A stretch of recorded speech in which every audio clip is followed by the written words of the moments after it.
नमस्कार, आप सभी को प्रणाम। प्रिय मित्रों, आज की इस प्रस्तुति में हम गरुड़ पुराण के महात्म्य को जानने वाले हैं। गरुड़ पुराण का पठन करना और इसे सुनना क्यों आवश्यक होता है, इसे मृत्यु के बाद क्यों पढ़ा जाता है, और यदि इसे मृत्यु से पूर्व कोई मनुष्य पढ़ लेता है तो उसकी क्या गति होती है। जब मनुष्य के किसी परिजन की मृत्यु होती है तो शास्त्रों के अनुसार घर में 13 दिनों तक गरुड़ पुराण का पाठ रखा जाता है। इसका पठन करने से उस मृत आत्मा को मुक्ति मिलती है और वह इस संसार को सुखपूर्वक छोड़कर चली जाती है। गरुड़ पुराण के अनुसार जब किसी प्राणी की मृत्यु होती है तो कुछ आत्माएं तत्काल दूसरा जन्म प्राप्त कर लेती हैं, तो कुछ आत्माओं को 13 दिन का समय लगता है, तो वही कुछ आत्माएं 1.25 महीने के पश्चात दूसरा जन्म प्राप्त करती है। लेकिन अकाल मृत्यु होने के पश्चात आत्माओं को कम से कम 1 वर्ष का समय लगता है। लेकिन यदि मृत्यु के पश्चात प्राणी की आत्मा की शांति के लिए तर्पण, श्राद्ध, दान, धर्म आदि कार्य किए जाए तो आत्मा को निश्चित ही मुक्ति मिलती है। गरुड़ पुराण में मृतात्मा की शांति के लिए की जाने वाली कई प्रकार की क्रियाएं तथा कर्मकांड बताए गए हैं।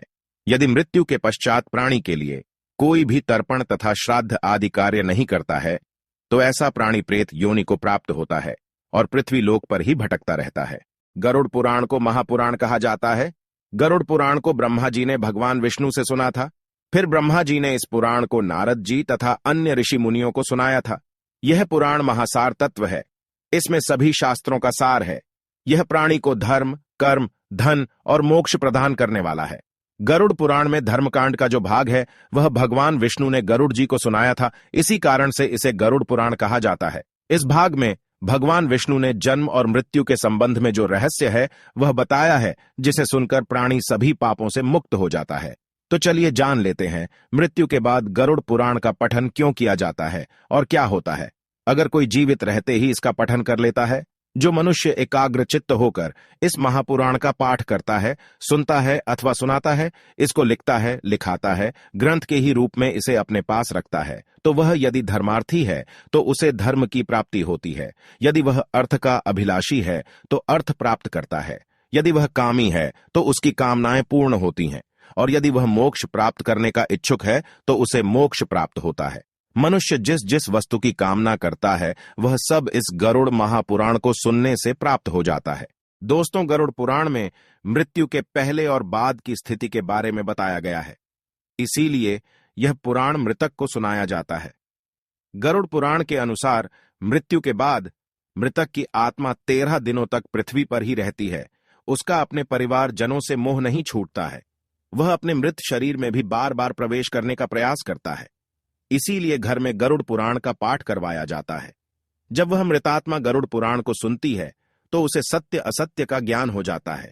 उसे स्वर्ग नरक, जन्म मृत्यु, सद्गति अधोगति आदि महत्वपूर्ण बातों का ज्ञान मिलता है, और फिर उसका देह से वियोग हो जाता है और वह पृथ्वी लोक को छोड़ने के लिए तैयार हो जाती है।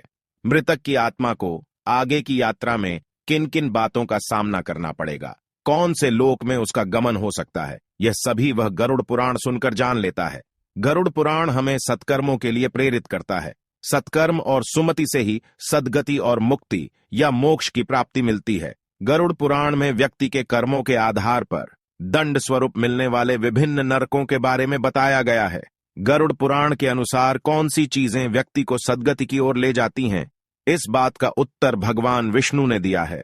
जो मनुष्य इस महापुराण का पाठ करता है वह अपने समस्त अभीष्ट को सिद्ध करके अंत में मोक्ष प्राप्त कर लेता है। इस पुराण के एक श्लोक का एक चरण भी पढ़कर मनुष्य पाप रहित हो जाता है। जिस व्यक्ति के घर में यह महापुराण रहता है उसको इसी जन्म में सब कुछ प्राप्त हो जाता है। जिस मनुष्य के हाथ में यह गरुड़ महापुराण विद्यमान है उसके हाथ में ही नीतियों का कोश है।